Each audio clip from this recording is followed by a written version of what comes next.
Today on the Matt Walsh Show, the media is warning about a dangerous and perverse new trend that has taken over TikTok. It's called being a stay-at-home mom. Very scary stuff, at least as far as the left is concerned. Also, journalists have managed to dig up some shocking dirt on Ron DeSantis. Turns out that he has bad table manners, which is a big deal, I guess. Plus, are UFOs landing on military bases and using their alien energy to give people traumatic brain injuries? The answer is yes, they are, but we'll talk about it. In our daily cancellation, we will tackle what may ultimately go down as the dumbest internet outrage of the year. All of that and more today on the Matt Walsh Show.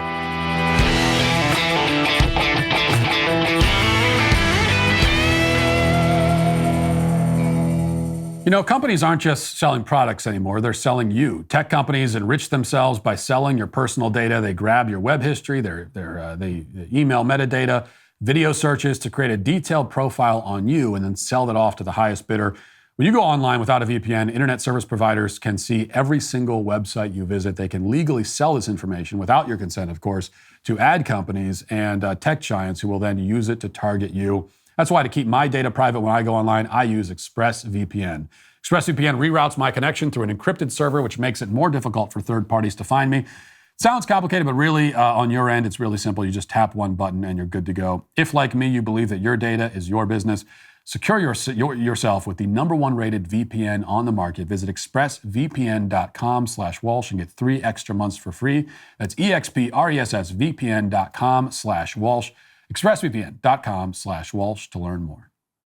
Recently, our cultural authority figures, the people who decide what we're supposed to think and what we're supposed to do and what our values and goals and aspirations are supposed to be, have become very alarmed by a perverse and dangerous new trend among young women in particular.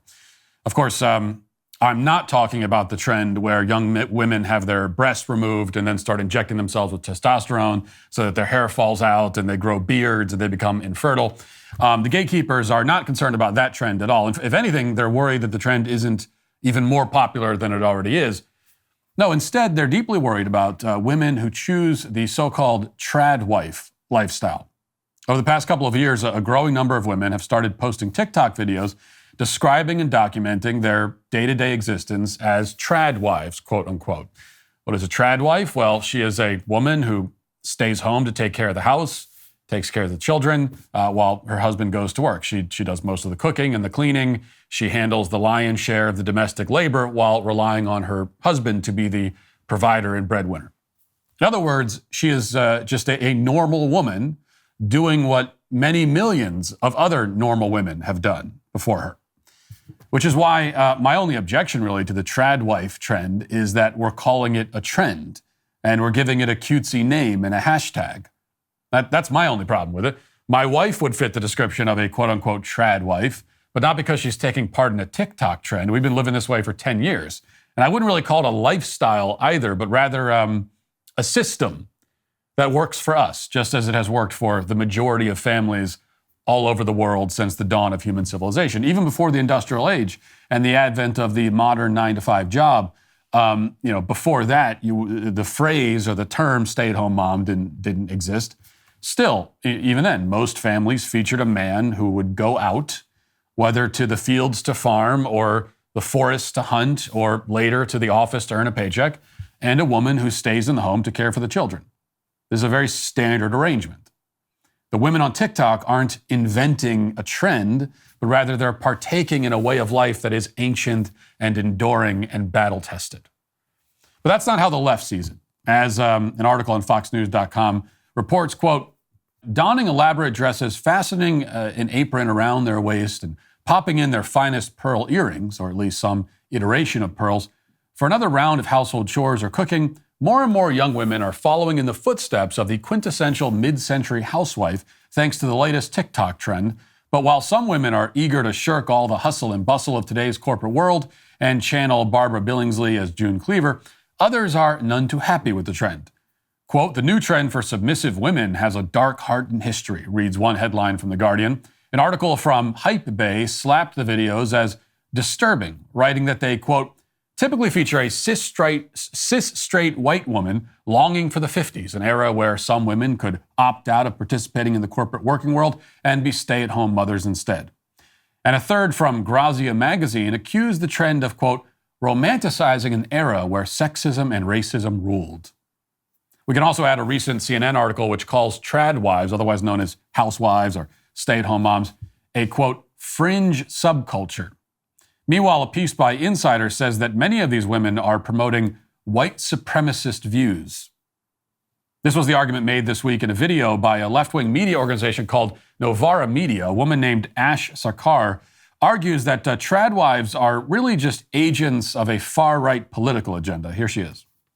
Though the idea of women being confined to the home while men do things like go outside and work isn't exactly new, the image of 1950s suburban domesticity has been given a new lease of life by the gals on TikTok. Can you imagine me, the wife of that boorish, brainless madam? Some younger millennials and Zoomers have decided to embrace living la vida casserole, dedicating themselves to cooking, cleaning, and child rearing while their husbands or boyfriends, chop firewood or go to their job in human resources. And look, I'm not saying there's anything inherently degrading about being a mum or making nice meals.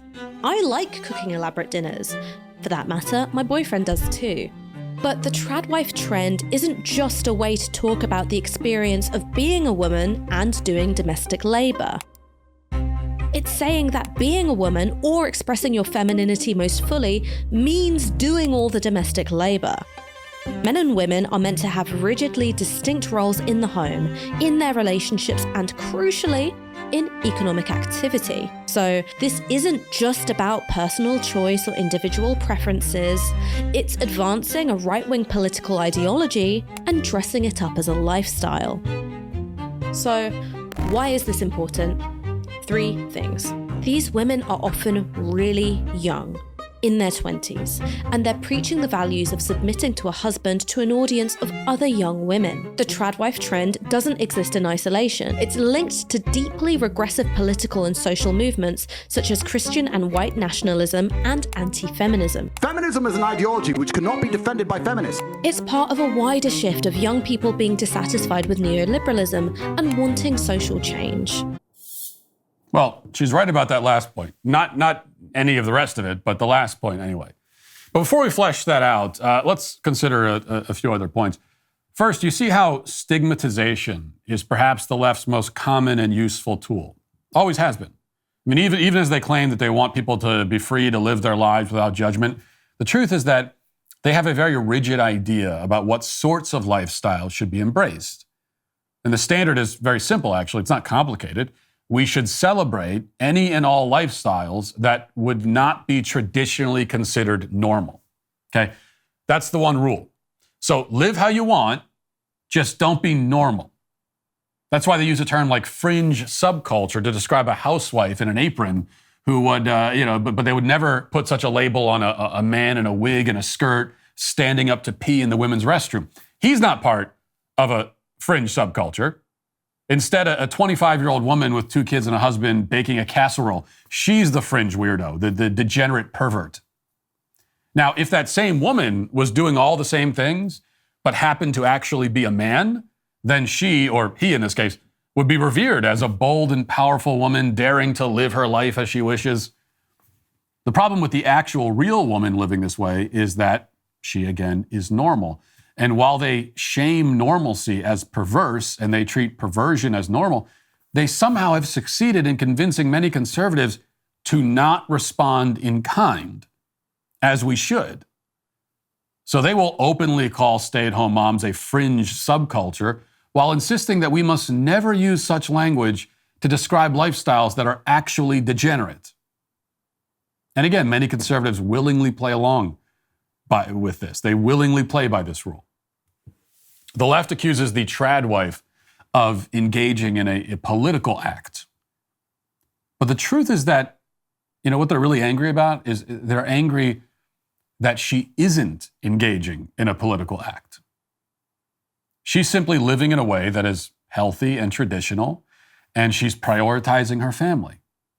She is not turning her entire existence into a political statement.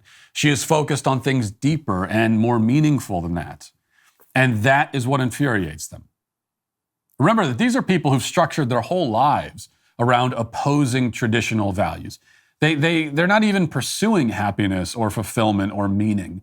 They'll settle for misery so long as their misery is a protest against the value systems they despise.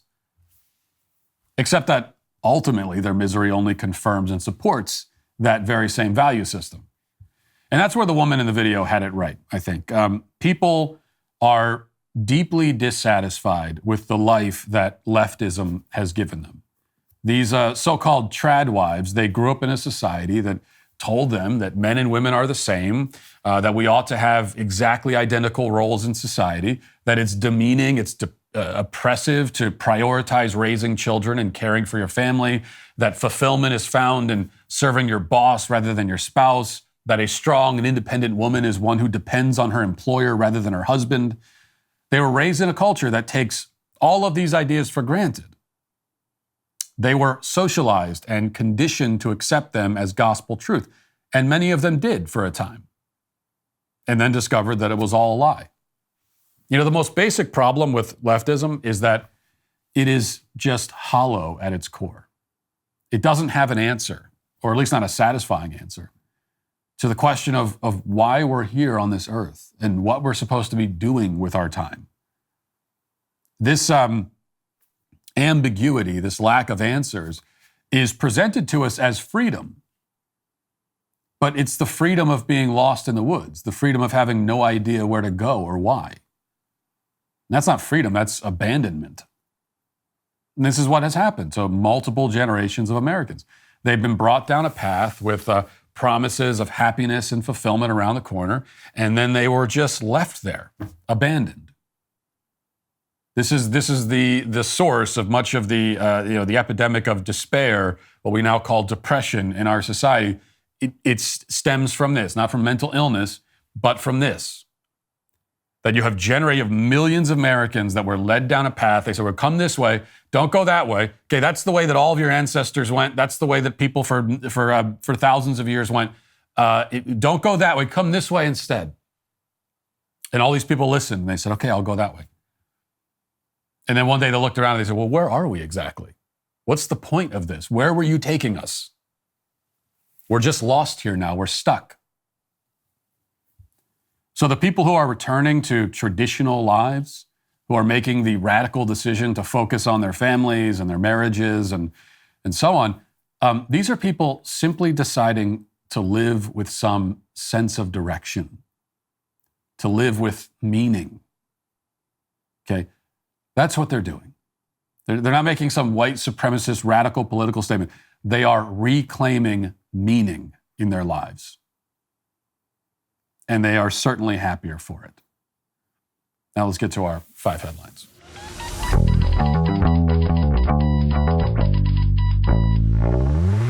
People are raving about Genucel skincare. Sherry from Omaha, Nebraska says, I have sensitive skin and am careful about all my products. My husband bought me Genucel bags and puffiness and Genucel deep firming serum.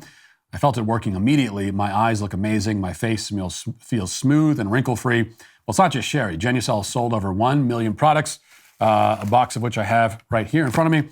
And they sold these to both women and men across the nation. You can say goodbye to fine lines, wrinkles, and even those annoying under-eye bags. Genucel will have you looking 5, 10, even 15 years younger, just in time for warmer weather. Best of all, Genucel guarantees results in as little as 12 hours or your money back. You know, my producer, Sean, uses Genucel's probiotic moisturizer daily to help keep his bald head shiny and smooth before his vacation next week. That's a little anecdote that you needed to hear. Try it for yourself. Get Genucel's most popular package, including their classic under-eye bags and puffiness treatment for 70% off at Genucel.com/Walsh. You get free shipping plus a luxury beauty box containing 2 free gifts with every subscription. If you want to get that, you have to go to Genucel.com/Walsh, Genucel.com/Walsh. Well, one thing is clear, it's been clear for a long time, the media is terrified of Ron DeSantis and of his candidacy, his potential candidacy for president. Ultimately, they hate DeSantis more than they hate Trump, and I've been saying that for a while. And the reason is that they recognize that Ron DeSantis is effective at wielding state power to advance a conservative agenda. Okay, he's done that in Florida. He's able to do that. He's willing to do it. He knows how to do it. That's something that Trump never learned how to do. He didn't. And so Ron DeSantis is a greater threat to them. And that's also why we've seen the personal hit pieces and the rumor mongering pick up steam recently. But it turns out that Ron DeSantis is, I guess, squeaky clean, and his closets are free of all skeletons, because the stuff they're coming up with to hit him with, it's not exactly earth shattering. We could say that. And most of it just makes me like him even more. So, for example, a few days ago, reports were circulating that Ron DeSantis wasn't, because he was in Congress, of course, before he became governor of Florida, and reports were circulating that he wasn't well liked by his Republican colleagues when he was in Congress. And he didn't make a lot of friends, and he wasn't invited to the parties, and he didn't hang out with them. He was kind of a loner. He was on his own. There was one quote saying he didn't seem to like being in D.C. He didn't even want to be there. And this is supposed to make us like him less somehow, which I'm trying to figure out how that works, because that's exactly what I want to hear. The last thing I want to hear is that is someone who loves being in D.C., loves the environment, is making tons of friends. That's who we don't want in the White House. So that just makes me like him more. And then there's this from Mediaite. This is the latest. This was the big expose that was published yesterday. Not by Mediaite, but by the Daily Beast, and they are reporting on that. A new report on Florida Governor Ron DeSantis provided further detail on his well-documented struggles with personal public engagement, a quirk that reportedly includes unorthodox table manners.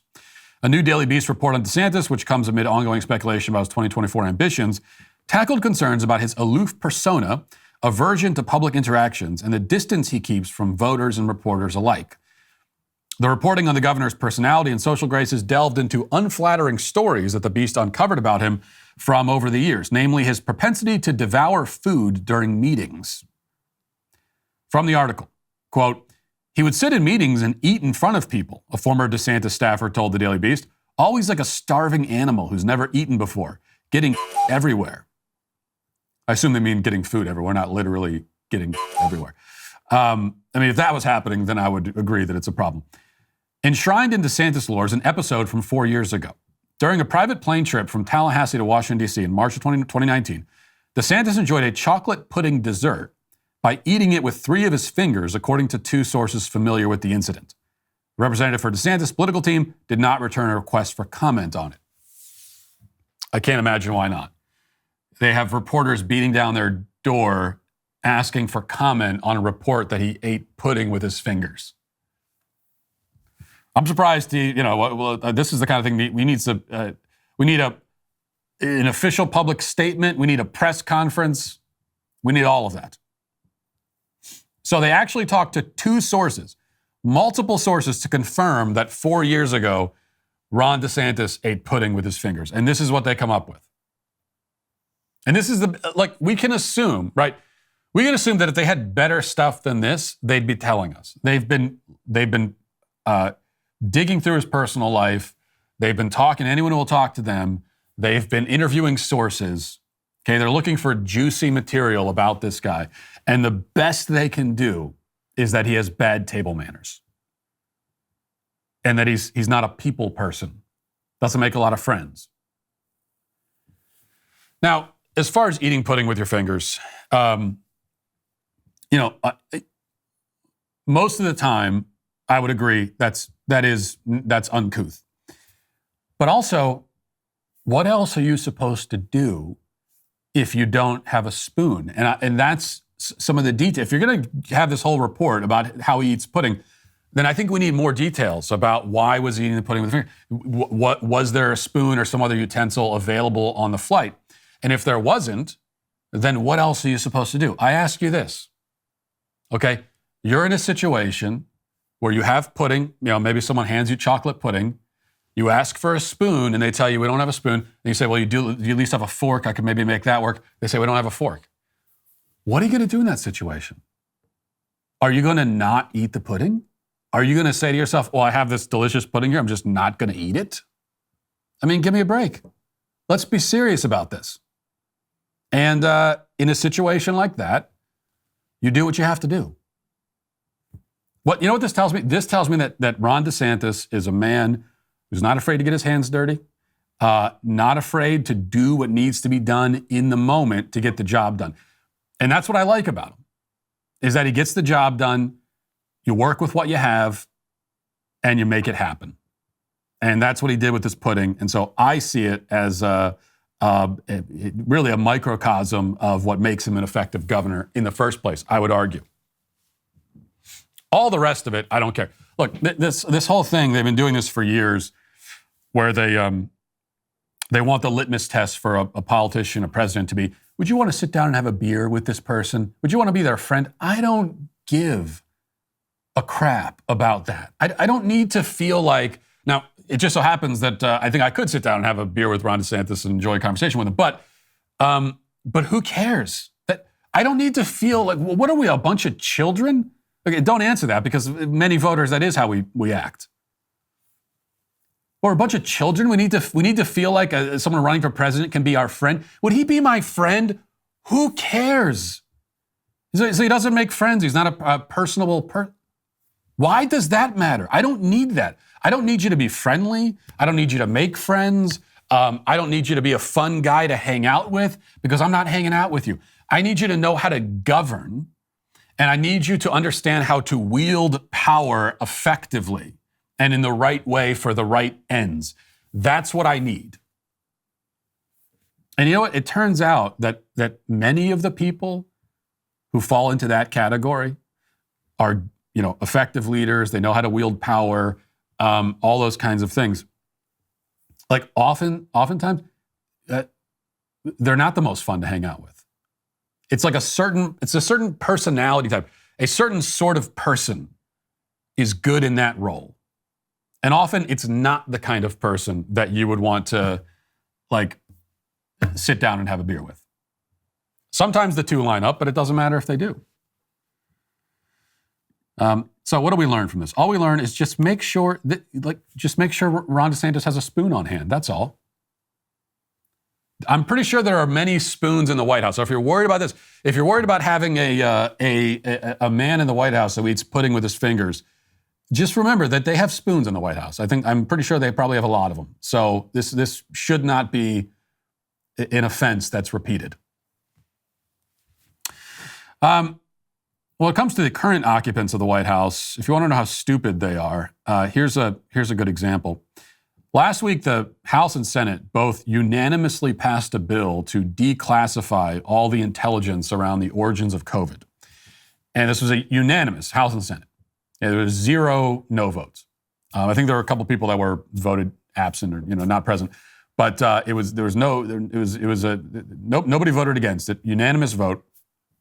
And I usually say that bipartisan bills are the worst kinds of bills, because legislation has to be pretty uniquely terrible to attract the support of both parties.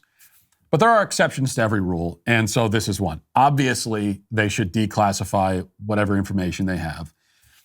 Even if they do declassify it, I'm not going to believe that they really declassified all of it, but still, in theory, this is the right thing to do, obviously. Now, I'm not going to give them much credit for voting for this.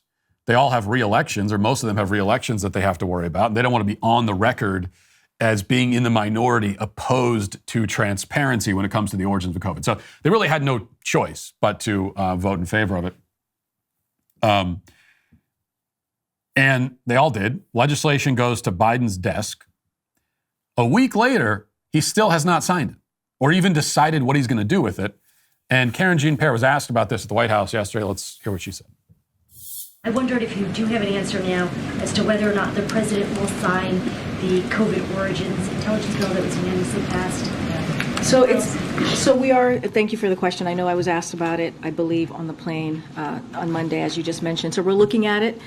We have continued to share information with members of Congress. And as you know, just months after the president came into office, he asked his intelligence community to double down and to take a look of the origins of the COVID origins, because we believe it's important to get to the bottom of this and also if once the intelligence community has made the assessments, clearly we would share that with the public. As it relates to the legislation, we're going to we're going to take a look at it, and certainly we'll have more to share. But you haven't made a decision whether we will sign it? No, we're just taking a look. We're taking a look into the bill. Just taking a look at it. This is it should be an easy slam dunk. You don't. It's like you need to spend. First of all, they pass and sign legislation all the time without reading it. So since when do they care about that? This should be. I don't know. Think about it for half an hour and then sign it. There's nothing really to think about. Yes, obviously the public has the right to know everything there is to know about the origins of COVID, but also from a political perspective, you don't have a choice. This is unanimous.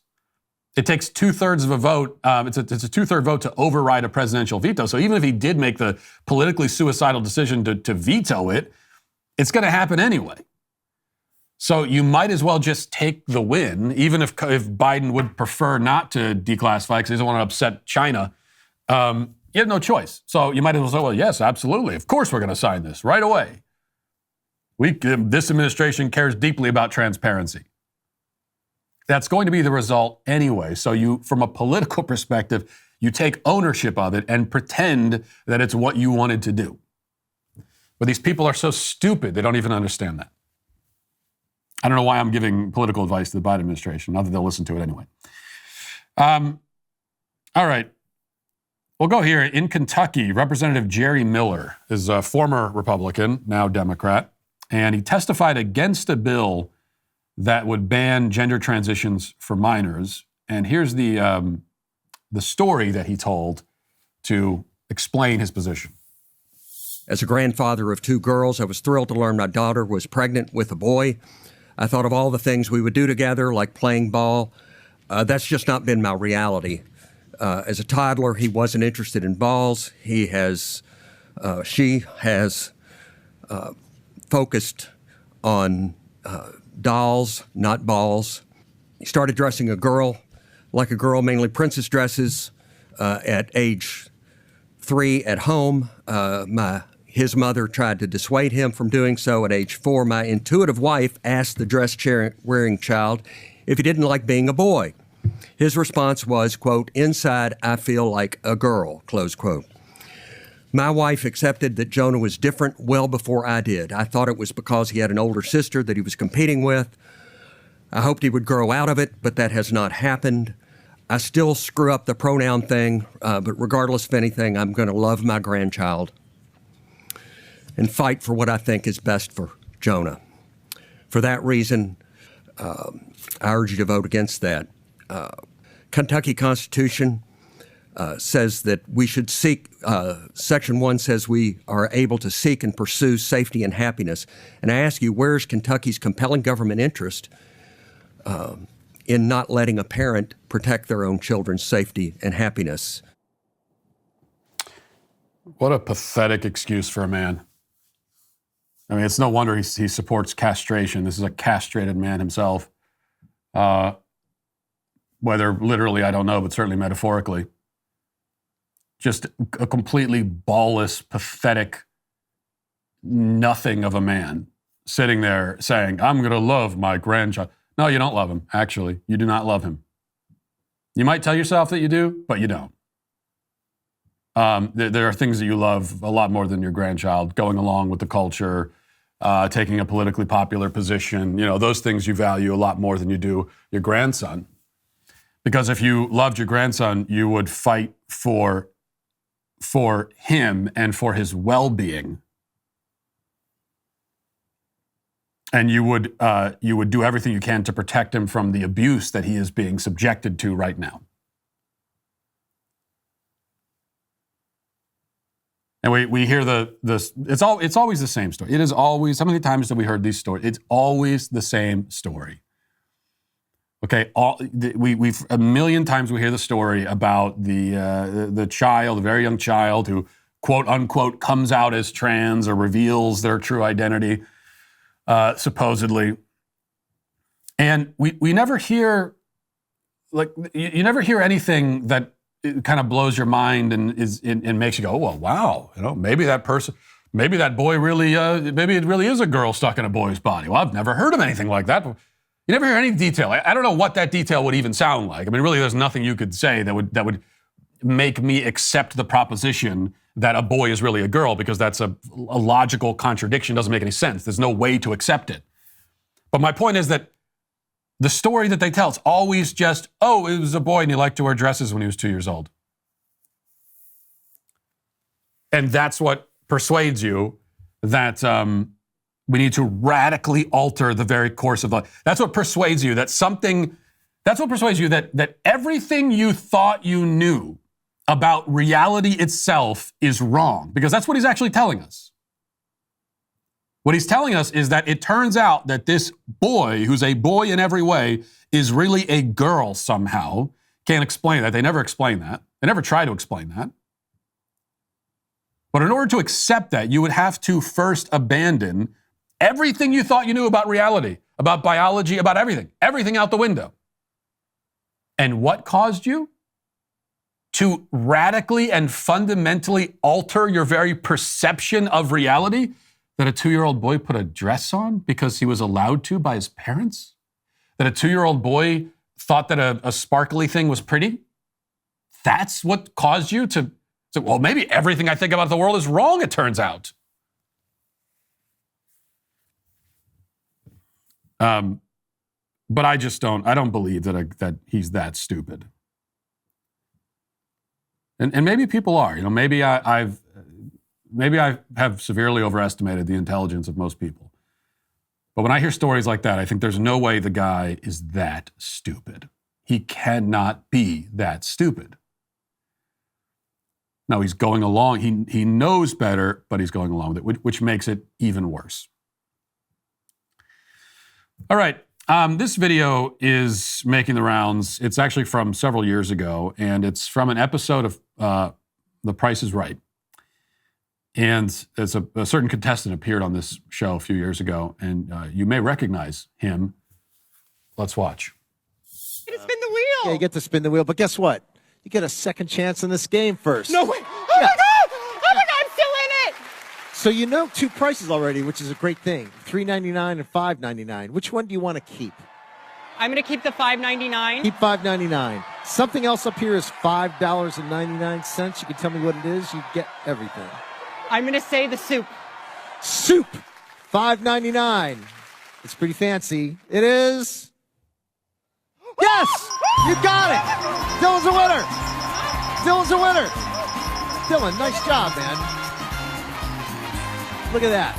We're going to spin the wheel right after this. Don't go away, folks.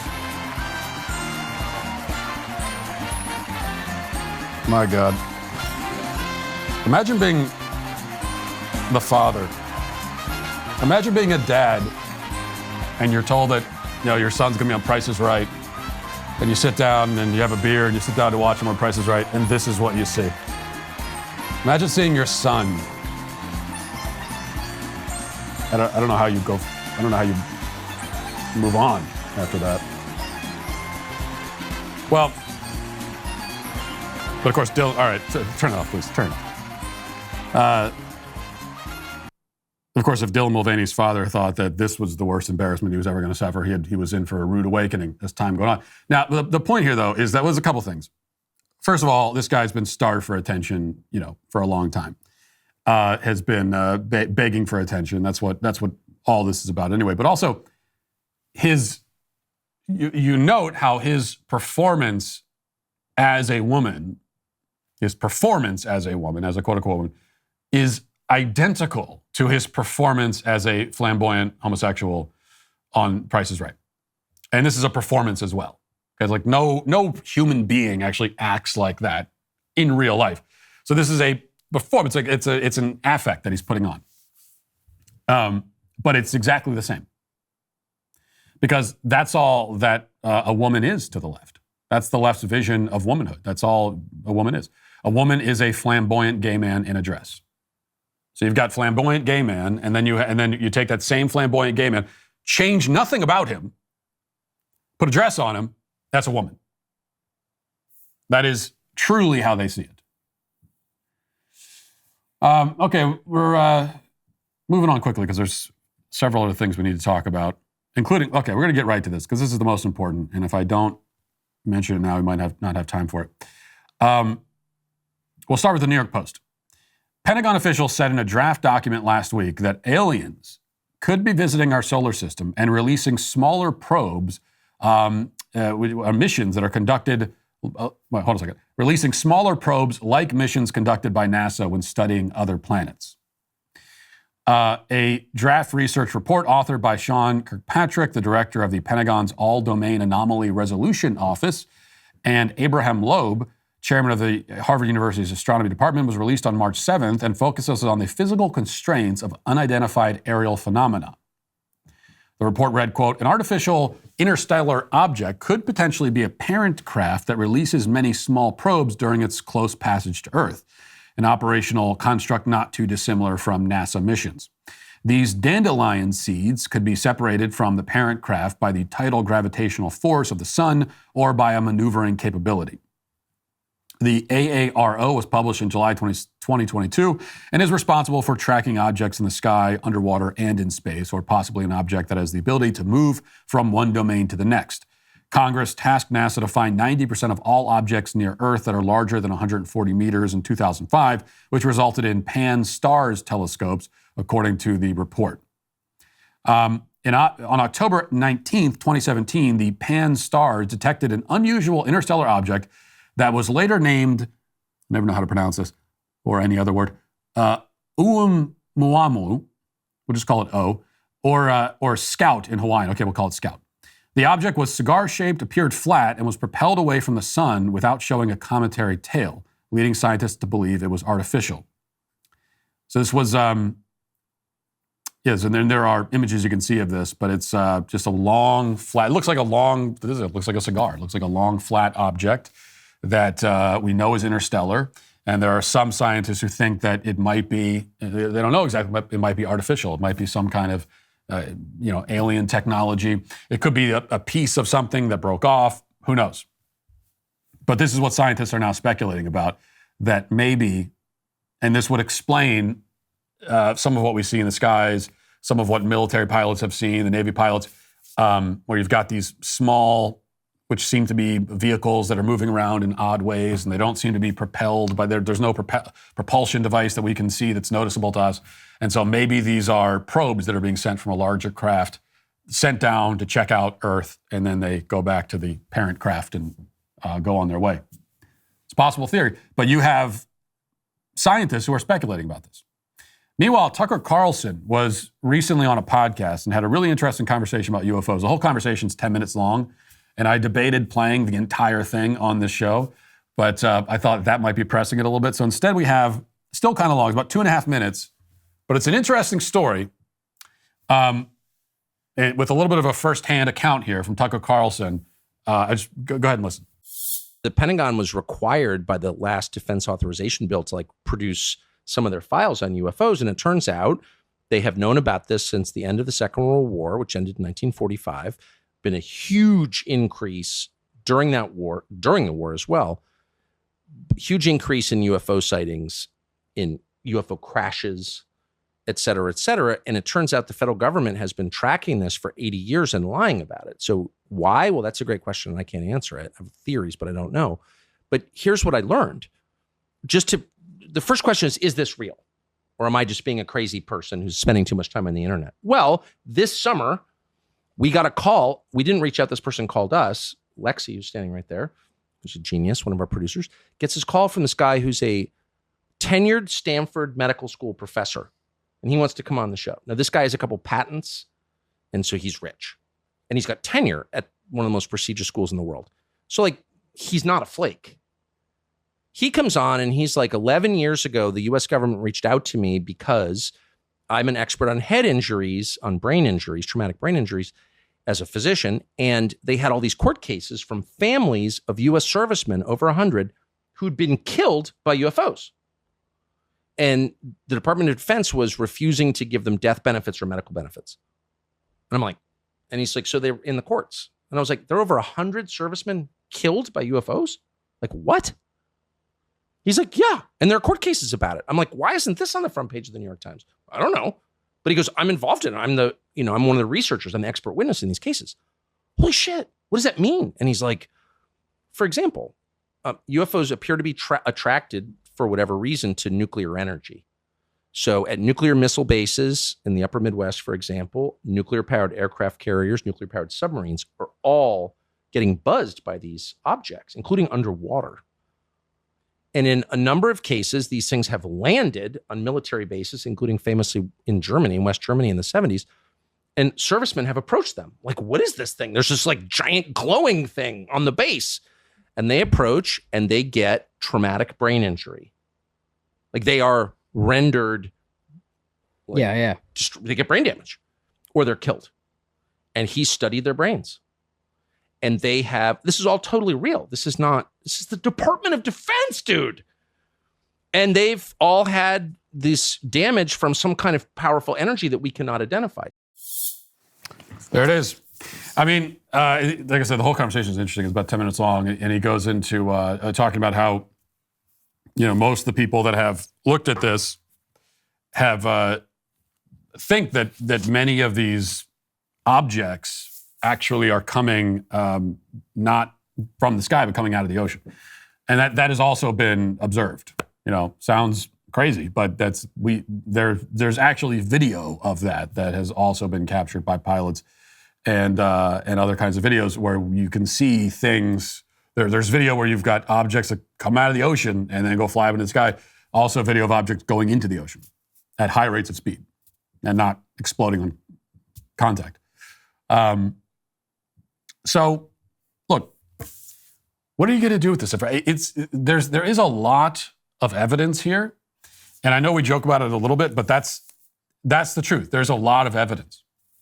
Now, is it enough to absolutely confirm that some sort of beings from another solar system or galaxy have visited Earth? No, because there's a lot of details that we don't have. But even so, I mean, when you start thinking about, well, if it were true that there were, there's an intelligent civilization out there somewhere, maybe multiple intelligent civilizations that have sent, whether manned or unmanned craft here, you think, well, if that were true, what kind of evidence would we have of it? And the skeptics will say, well, we don't have any of that evidence. Well, actually, we do, though. We have a fair amount of it. We would have video. We got a lot of video. And it's not all, now, back in the 60s, if we were talking about UFOs, you could say, well, all the video is grainy and all that. That's not true anymore. There's some pretty compelling video and lots of it, not just a little bit. There's a lot of video evidence of things that are flying around in the sky in ways that should not be possible. So we have that. We also now even have scientists and people that have worked in the government going on the record and saying, this is what we've seen, this is what we're looking into, this is what we've researched, here's the physical evidence that we have. Tucker Carlson's talking about people that have suffered traumatic brain injuries because of contact with things, strange things that have landed. And so that's all evidence. Does it confirm? No, but it does mean that if you still are taking the position that no, none of this is alien in origin, that is actually an irrational position. It's quite irrational to say, to just definitively declare, as I hear many people do, absolutely not alien in origin. That's irrational because it's just a fact that there is this evidence. And for you to take that position, you would have to just pretend it doesn't exist. Or really, it would have to be, on your part, it's a position grounded in your assumption that there can't possibly be any other intelligent life in the universe. And I think that is what really explains. Almost everyone who says, no, none of this is alien in origin, it absolutely can't be. Almost all of them, they're saying that because they refuse to even consider the possibility that there are any other intelligent beings in the universe. And that is also an irrational position to take. It just is. The universe is vast and it is absolutely loaded with things that we don't understand. And so to sit here and say, I know that this isn't out there. I have seen none of the universe, okay? I have seen none of it. I haven't even seen, it's not even a thimble compared to the ocean. Even that, it's like a molecule of the ocean compared to the entire ocean. I have seen that molecule, and because of that molecule, I know for a fact that there is nothing else out there. That's basically what you're declaring, and it is irrational. So that's it. What are you going to do with the information? It's maybe it's scary for people to think about, but these things are happening. Nothing we could do about it. Let's get to the comment section.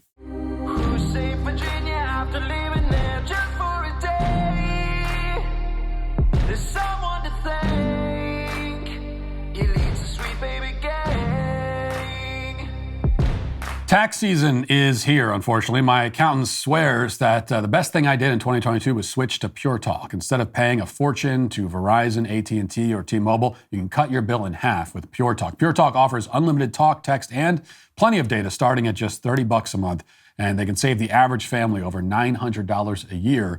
A lot of people think the bigger the provider, the better the service. Well, let me fill you in on a little secret. Pure Talk uses the same network for less. There's no contract, there's no hidden fees, there's no hassle. You can switch over to Pure Talk in as little as 10 minutes while keeping your phone and your phone number.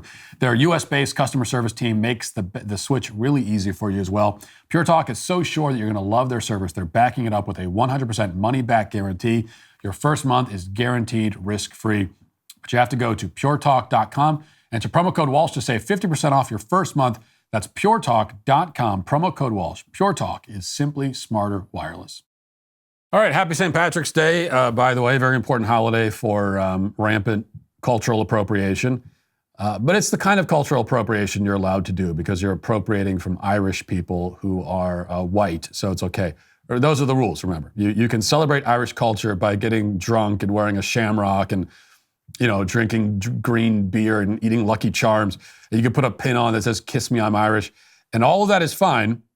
But if you wear a Native American headdress on Halloween, then that makes you a genocidal racist. Makes sense when you think about it. Oh, sorry. It makes sense when you don't think about it, actually. Some of this is our fault, though, I'll admit.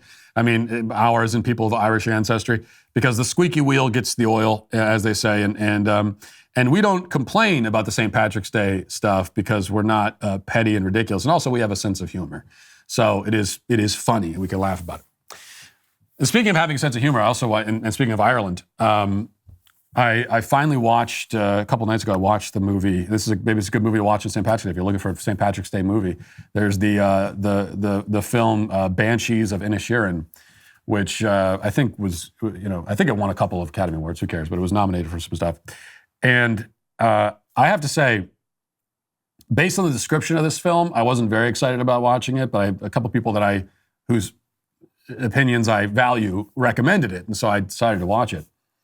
And I should have watched it, when it first came out. I should have been first in line to see this film in the theaters because it resonated with me on such a deep and personal level. Because the film, at least on the surface level, now there's a lot of symbolism going on and all that, but plenty of metaphor. But on the surface, it is really a movie about a guy, Brendan Gleeson, who hates small talk so much that he will chop off his own fingers to avoid it. That's really the movie. He's tired of pointless small talk, and he starts amputating his own fingers in protest to try to get this other guy to stop talking to him because he finds the conversation that uninteresting. And on that kind of surface level, I've never found a movie more relatable. It's 2.5 hours of a guy trying to avoid small talk and going to increasingly desperate lengths to avoid it. I found it to be quite powerful, so something worth watching. All right. Bad Mr. Frosty says, when you Google your name and the whole cast of the Daily Wire is what comes up talking against you, talking about Dylan now, it's time to subscribe to Daily Wire Plus. Yeah, I mean, that maybe tells you all you need to know. Dylan Mulvaney did his 365 celebration, and he wanted villains. He wanted the villains for his big show, and he chose the entire cast of the Daily Wire as the villains, and nobody else in conservative media. It was just us.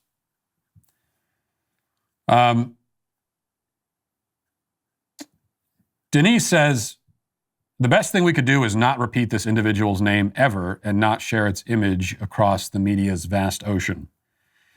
They're talking again about Dylan Mulvaney. And yeah, I understand that argument. And But I would also say that has been the conservative argument about all this stuff for years, and it hasn't really worked out that way. I can remember back, think about when Bruce Jenner came out as Caitlyn Jenner and was celebrated as Woman of the Year and all that. And when that happened back in whenever that was, in 2015 or something. And it was the same thing. I was talking about that, and I was very vocally opposed to Bruce Jenner being accepted by society as a woman. I was very opposed to it. And what I heard from many conservatives was, well, let's just not give any attention to this person. They just want attention. Let's not give them attention. And if we don't give them attention, it'll go away. Well, how did that work out? Like, how did that strategy of say, well, let's not pay attention to this. Yeah, they're taking a man and celebrating him as a woman. Let's not pay attention. It's a trend. They're attention starved. How did that work out for us? Has that strategy of ignoring these sorts of things, has that proven to be effective? No, if we don't oppose this, okay, Dylan Mulvaney, he's been selected by the powers that be. There's a reason he's got all his corporate sponsorships and everything behind him. There's a reason why he could afford to throw a big bash at the Rockefeller Center.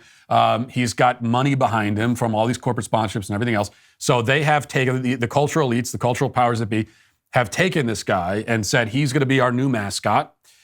He's going to be our vehicle for getting this stuff out to the masses and making it appealing and acceptable and mainstreaming it. So if I don't talk about it and the other people at DailyWire don't talk about it and we decide to ignore it, do you think that, what's going to happen? Do you think all the corporate sponsorships are going to go away? Do you think the left's going to say, oh, okay, well, we're not interested in it anymore? No, then he's just running unopposed.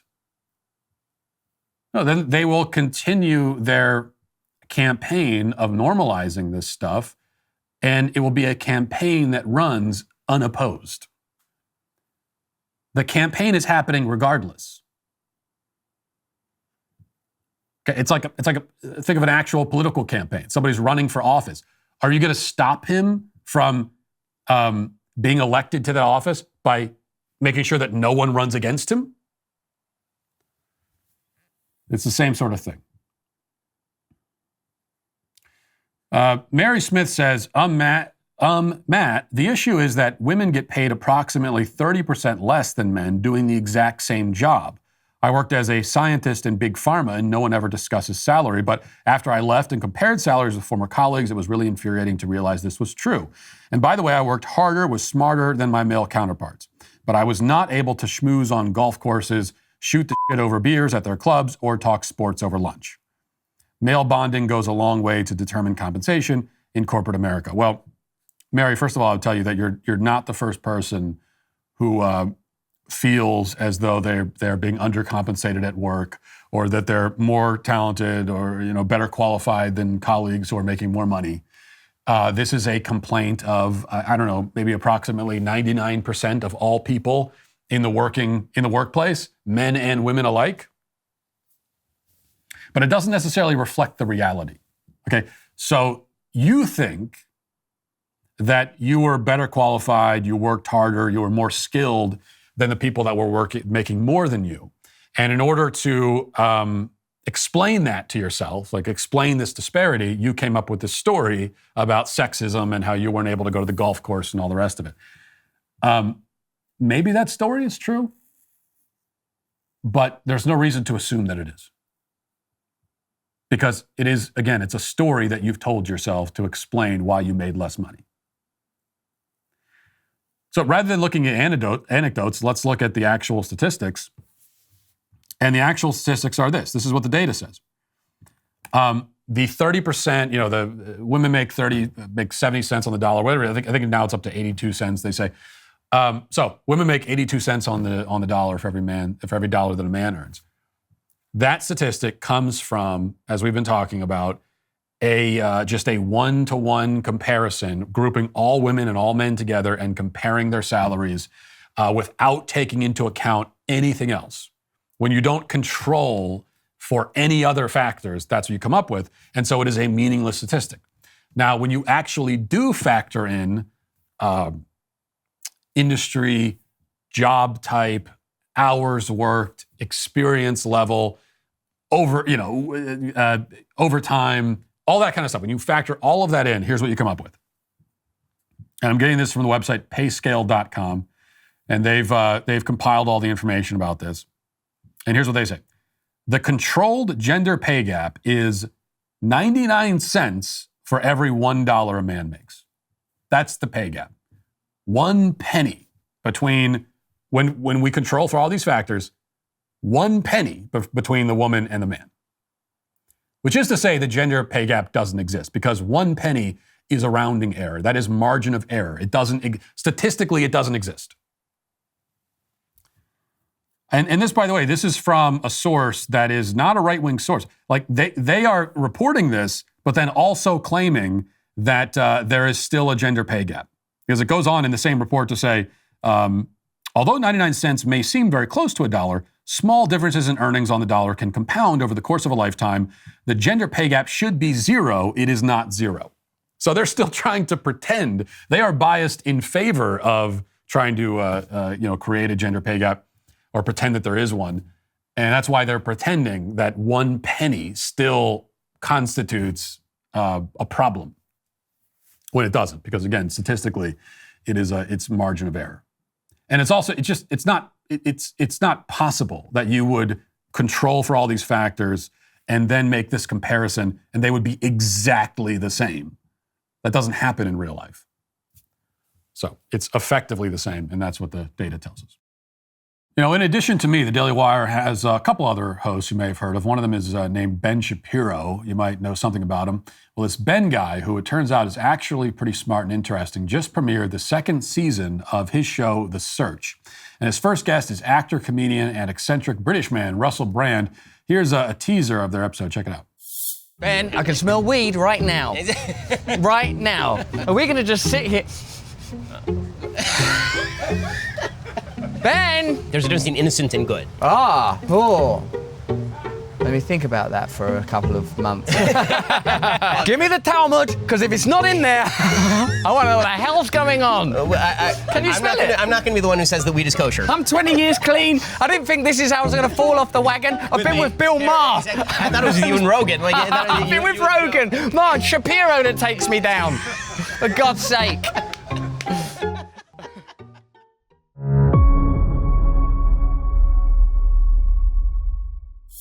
Well, if you haven't seen The Search yet, you should. It's not an interview show. It is a conversation show. There is a difference that you'll see when you watch this show. The episodes are unscripted. They're loose. They're always entertaining. Plus, Ben has some great guests in store for this season, including a sit-down with Megyn Kelly as well. To watch the now streaming episode with Russell Brand, become a Daily Wire Plus member today. You'll get exclusive access to The Search, plus all Daily Wire Plus hit shows and movies, including my personal favorite film, What is a Woman? You can join today and check out The Search by going to DailyWirePlus.com.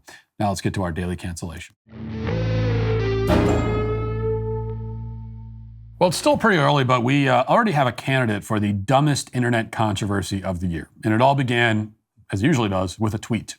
A tweet that countless news articles have described as mean, offensive, sexist, very, very bad. A tweet which has led to thousands upon thousands of people expressing their outrage while jumping on an internet dog pile that has lasted for days now. A tweet that's provoked reactions from members of the media, from celebrities, even from people who aren't mentally ill as well. So what was this tweet?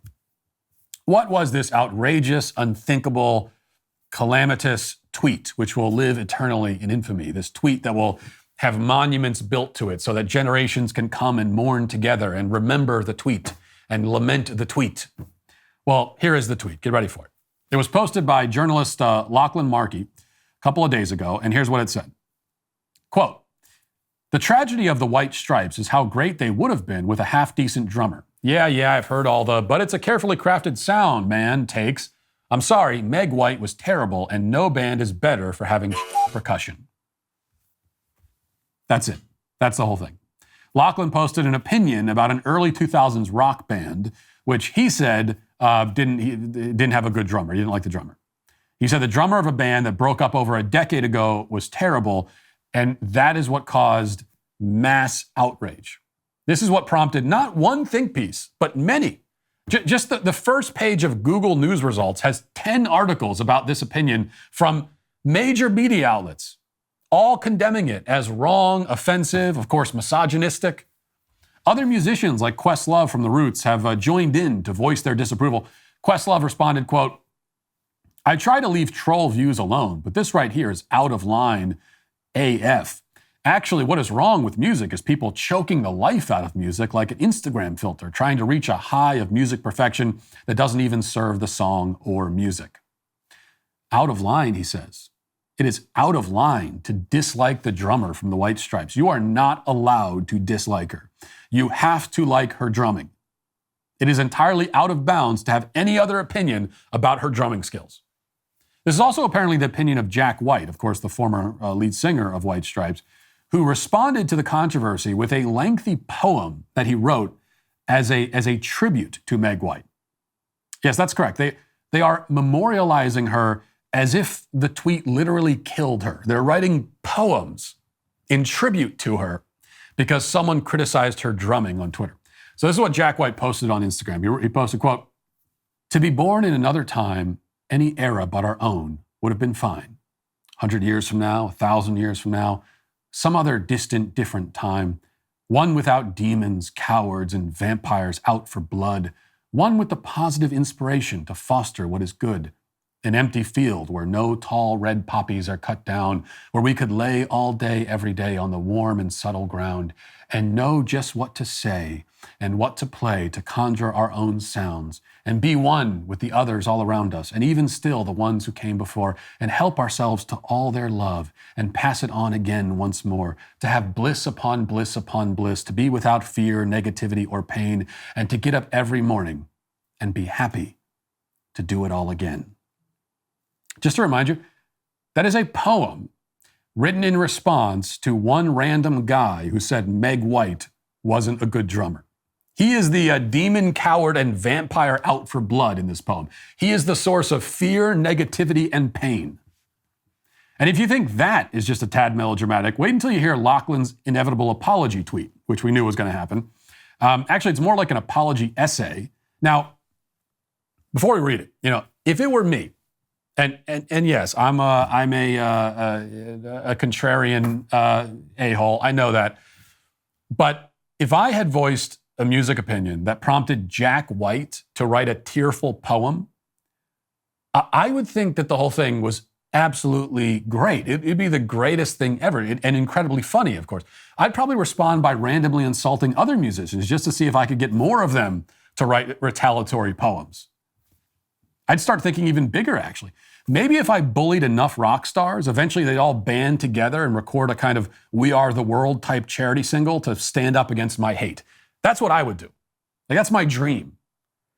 But Lachlan adopted the opposite strategy, and instead of enjoying this hilarious moment, he ran away in fear. He deleted the offending tweet, he locked down his Twitter account, and he posted this apology.